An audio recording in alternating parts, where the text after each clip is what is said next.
सुप्रभात प्यारे बच्चों, आज हम सावित्रीबाई फुले पर्यावरण एवं शिक्षण संस्थान के अंतर्गत बीएड प्रथम वर्ष के द्वितीय प्रश्न पत्र कंटेम्प्रेरी इन इंडिया एजुकेशन की तृतीय यूनिट चैलेंजेस इन एजुकेशन में शिक्षा में गुणवत्ता अभिवृद्धि के बारे में विस्तृत अध्ययन करेंगे। पिछले वीडियो में हमने पढ़ा था कि शिक्षा में गुणवत्ता होती क्या है। आज हम इस वीडियो में पढ़ेंगे कि शिक्षा में गुणवत्ता अभिवृद्धि कैसे होती है। बच्चों, आपको पता है किसी भी क्षेत्र के निर्धारित कार्य के उद्देश्य लक्ष्य होते हैं। हर कार्य के कुछ न कुछ लक्ष्य होते हैं, उनको प्राप्त करना तथा सामाजिक समरसता को बनाए रखना क्या होता है, गुणवत्ता कहलाता है। यानी किसी भी क्षेत्र के कुछ निर्धारित उद्देश्य होते हैं, यानी कि कुछ हम कार्य कर रहे हैं तो उस कार्य के पीछे कुछ न कुछ लक्ष्य होता है, तो उस लक्ष्य को प्राप्त करना तथा सामाजिक समरसता बनाए रखने को हम गुणवत्ता कहते हैं। शिक्षा का एक दायित्व होता है कि वो विषयी जो ज्ञान होता है ना, उसके साथ साथ बच्चों में कुछ दक्षताएं उत्पन्न करवाए, जैसे राष्ट्र के प्रति धर्मनिरपेक्षता, राष्ट्र के प्रति देशभक्ति, अपने अधिकार, कर्तव्य, न्याय, एकता, बंधुत्व, इन जो ये भाव है, इनके प्रति हमें सम्मान की भावना विकसित करें। हमारी ये दक्षता है, इनको उत्प्रेरित करें, इनको जागृत करें। तो ये शिक्षा की गुणवत्ता के अंतर्गत आता है कि हम अपने अधिकार, कर्तव्य, हमें लोकतंत्र के प्रति, हमारा राष्ट्र के प्रति हमारी भक्ति, विश्व के प्रति हमारा स्नेह, विश्व बंधुत्व की भावना, लोकतंत्र, न्याय, एकता आदि के प्रति हमारा क्या है, हमारा विश्वास है, हमारी भक्ति है, हमारा समर्पण है। इन भावनाओं, इन दक्षताओं का विकास करें तो वह शिक्षा कहलाती है गुणवत्तापूर्ण शिक्षा। जैसे बच्चों, आपको पता है सभी जो बच्चे होते हैं वो गुणवत्ता शिक्षा के अंतर्गत क्या आता है कि सभी बच्चे पाठों को समझते हुए आगे बढ़ते हैं, यानी कि हर पाठ को समझकर सीख रहे होते हैं, तो यह गुणवत्ता कहलाता है। इसी प्रकार कुछ वांछित दक्षता हैं, जैसे मैंने अभी आपको बताई थी कि देश के प्रति प्रेम है, अधिकार है, कर्तव्य है, हमारे कुछ कर्तव्य हैं, लोकतंत्र की भावना है, देशभक्ति है। ये जो दक्षता है वह शिक्षा के माध्यम से हासिल हो, और बच्चा जो होता है वह अपनी बात शिक्षक से कह सके, बिना डरे किसी बात को कह सके, तो ये होता है दक्षता।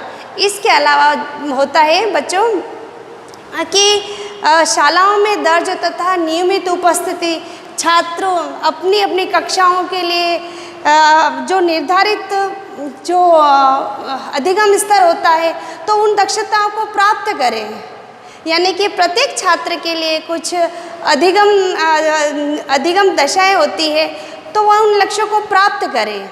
इसके अलावा शिक्षा में गुणवत्ता का ये भी अर्थ होता है कि वह देश का आर्थिक विकास करे, ऐसी शिक्षा कि वह देश के आर्थिक विकास में सहयोगी बने। इसके अलावा बच्चों में विश्व बंधुत्व का भाव सिखाए, बच्चों में आत्मविश्वास सिखाए, बच्चों में गौरव के प्रति सम्मान का भाव सिखाए, और आर्थिक विकास के साथ साथ में सामाजिक और राष्ट्रीय उत्तरदायित्व भी निभाए। बच्चों में संप्रेषण क्षमता में अभिवृद्धि हो, बच्चे श्रम के प्रति शर्म नहीं करें, श्रम को आत्मसात करना सीखे, है ना। ये सारी शिक्षा में किसी बच्चे की दक्षताएं विकसित हो रही है, तो वह शिक्षा में गुणवत्ता कहलाता है। इसी प्रकार शिक्षा में गुणवत्ता अभिवृद्धि का सामान्य अर्थ यही हुआ है कि शिक्षण के साथ साथ बच्चों में वो ज्ञान, कौशल, वो दक्षताएं विकसित हो जो किसी पाठ्यक्रम, विशेष स्तर के पाठ्यक्रम में निर्देशित की गई हो। यानी कि पाठ्यक्रम में ये सारे लक्ष्य दिए हुए हो, और शिक्षण के माध्यम से इन बच्चों में ये सारी क्षमताएं विकसित हो रही है। जैसे बच्चों, कुछ गुणवत्ता के कुछ महत्वपूर्ण बिंदुओं को मैं आपके समक्ष बताना चाहूँगी। जैसे प्रत्येक बालक बालिका महत्वपूर्ण होता है, तो उनका जो शैक्षणिक विकास होता है तो वह उनकी अभिरुचि पूर्ण हो, उनमें जो दक्षता है, योग्यता है, उनके अनुकूल ही उनका शैक्षणिक विकास होता हो। दूसरा महत्वपूर्ण तथ्य मैं ये रखना चाहूँगी कि जो प्राथमिक स्तर है, प्राथमिक स्तर में जो शिक्षण के शुरुआती दौर में ही विषय वस्तु को ज़्यादा महत्व दिया जाना चाहिए। विषय वस्तु को ज़्यादा महत्व देने से क्या होगा कि पाठ्यक्रम हस्तांतरण में निर्देशनात्मक अनुदेशनात्मक शैली के स्थान पर सृजनात्मक शैली का विकास होगा, जिसके कारण बच्चे नए ज्ञान का सृजन कर सकेंगे।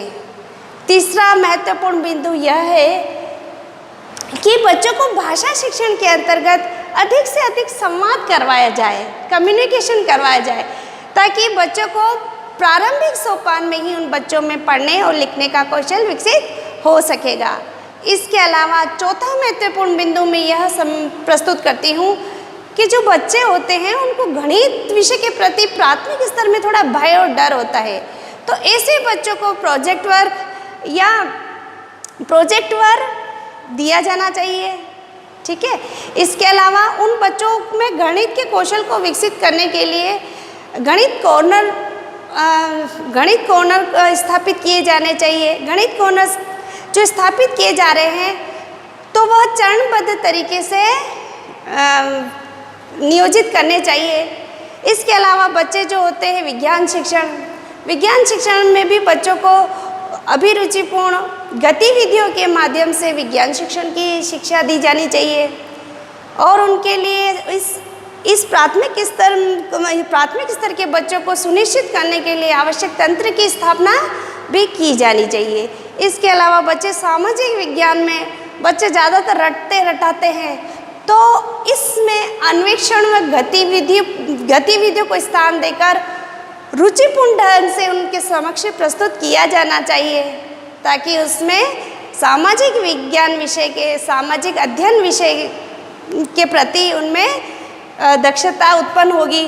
सामाजिक शिक्षा में जो बच्चों की दक्षता हासिल करने के लिए जो लक्ष्य निर्धारित किए गए हैं वह बच्चे को आसानी से प्राप्त हो।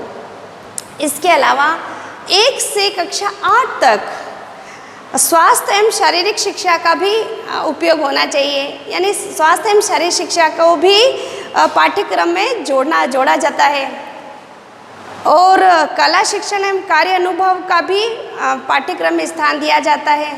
इसका मूल्यांकन बच्चों की जो प्रोग्रेस रिपोर्ट होती है उसमें दिया जाता है। तो बच्चों, ये सारी चीज़ें हैं जो शिक्षा में गुणवत्ता की कुछ तथ्य हैं। इसी प्रकार हमारे राष्ट्रीय निकाय है, भारत की जो उच्चतम निकाय के रूप में भारत सरकार ने राष्ट्रीय ज्ञान आयोग की स्थापना की थी। तो राष्ट्रीय ज्ञान आयोग ने भी यही कहा था कि शिक्षा के विविध स्तरों में सबसे पहले सृजनात्मक शिक्षा होनी चाहिए, नवीन प्रयोग होने चाहिए। ठीक है, सृजनात्मकता, नवीन प्रयोग का अवसर दिया जाना चाहिए थे। तो जो राष्ट्रीय निकाय है, उच्चतम निकाय जो राष्ट्रीय ज्ञान आयोग, इसने शिक्षा की गुणवत्ता में जो चुनौती होती है इसके संबंध में भी उन्होंने चिंता व्यक्त की है। तो इस चिंता को व्यक्त करके उन्होंने कुछ रूपरेखा रखी है। तो वो क्या है वो मैं आपको बताती हूँ। बेटा लिखो, आप लिखो, बातें नहीं होनी चाहिए। ठीक है, ठीक है, गुड। तो सबसे पहले बच्चों, जैसे विद्यालय में एक क्या होना चाहिए, विद्यालय में गुणवत्ता निरीक्षण के लिए राष्ट्रीय निकाय की स्थापना की जानी चाहिए। क्या बोला था? बताओ मनोहर, तुम बताओ। कि राष्ट्रीय ज्ञान आयोग ने कहा था कि विद्यालय में गुणवत्ता के निरीक्षण के लिए एक राष्ट्रीय निकाय होनी चाहिए। इसके अलावा निरीक्षण की उपयोगिता सुनिश्चित करने के लिए प्रभावी निरीक्षण प्रणाली को विकसित किया जाना चाहिए। इसके अलावा उन्होंने कहा है कि जो अध्यापक होते हैं ना, उनकी जवाबदेही, हर स्तर पे जवाबदेही होनी चाहिए। और सेवा पूर्व और सेवाकालीन प्रशिक्षण में क्या होना चाहिए, सुधार होना चाहिए। जो परंपरागत पद्धति है तो उसको अवॉइड करना चाहिए और उसके पाठ्यक्रम में भी सुधार होना चाहिए। सेवा पूर्व शिक्षा और सेवाकालीन शिक्षा में क्या होना चाहिए बच्चों, कि उसमें आधुनिक तकनीकी का उपयोग करना चाहिए उसके पाठ्यक्रम में सुधार होना चाहिए और ये सुधार और जो आवश्यकता अनुसार इसमें नए पाठ्यक्रम को भी रखना चाहिए। ठीक है, इसके अलावा उन्होंने क्या कहा है कि बच्चों में जो क्षमता है ना, बच्चे जैसे अपने दूसरों के समक्ष अपने विचार प्रस्तुत करते हैं, संवाद करते हैं, तो इसमें बच्चों को ज़्यादा से ज़्यादा इन्वॉल्व करना चाहिए ताकि बच्चों की जो क्षमताएं हैं, वो जो दक्षताएं हैं, वो जो कौशल है, वो अच्छे से विकसित हो जाए। ठीक है, इसके अलावा बच्चों की भाषा और विषय की बोधगम्यता, अंकीय व परिमाणात्मक ज्ञान तथा कौशल, सृजनात्मकता एवं उसका उपयोग के माध्यम से जो प्रणाली में सुधार है वह होना चाहिए। शिक्षा ऐसी होनी चाहिए कि बच्चों के लिए उपयोगी हो, बच्चों के लिए औचित्यपूर्ण हो। ऐसी शिक्षा पद्धति का निर्माण गुणवत्ता शिक्षा के माध्यम से किया जाना चाहिए। ठीक है, और आगे जो बच्चे हो मैं आपको बताऊंगी कि जो 5 आधार है, जैसे अमेरिका, फ्रांस, इंग्लैंड, इसमें भी शिक्षा की गुणवत्ता को लेके बहुत ज़्यादा अनुसंधान हुए हैं। अमेरिका ने कहा है और हमारे भारत ने भी माना है कि बिना शिक्षा की गुणवत्ता से शैक्षणिक पद्धतियों में सुधार संभव नहीं हो सकता। इसलिए 5 आधार बताए अमेरिका ने। अधिगम तथा अनुदेशन में सुधार होना चाहिए, बच्चों को स्वैच्छिक स्वीकृति मिलनी चाहिए। इसके अलावा जो विद्यालय का जो वातावरण है वो सुरक्षित होना चाहिए, सकारात्मक होना चाहिए, जलवायु सृजन होना चाहिए। इसके अलावा अध्यापकों और विद्यालय की साझेदारी भी होनी चाहिए। और उन्होंने आगे कहा है कि मूल्यांकन तथा जवाबदेही भी इस कार्यक्रम में निश्चित की जानी चाहिए। यह अमेरिका ने 5 क्षेत्र माने हैं शिक्षा में गुणवत्ता के आधार पर। तो गुणवत्तापूर्ण शिक्षा के लिए हम आज 5 आधारों को काम में लेते हैं, जैसे भौतिक संसाधन है, मानवीय संसाधन है, प्रक्रिया है, विषय वस्तु है, तकनीक है।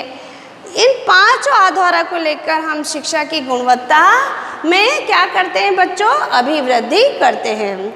तो इससे क्या होता है, बच्चे विश्लेषणात्मक शैली में पढ़ना लिखना सीख जाते हैं, बच्चों में तार्किक क्षमता का विकास होता है, बच्चे भाषा संवाद के द्वारा पढ़ने लिखने और बोलने का उनमें कौशल विकसित हो जाता है, और बच्चे विकट परिस्थितियों में या दैनिक जीवन की परिस्थितियों में जो सीखा हुआ ज्ञान है वह उसका उपयोग करना सीख जाते हैं।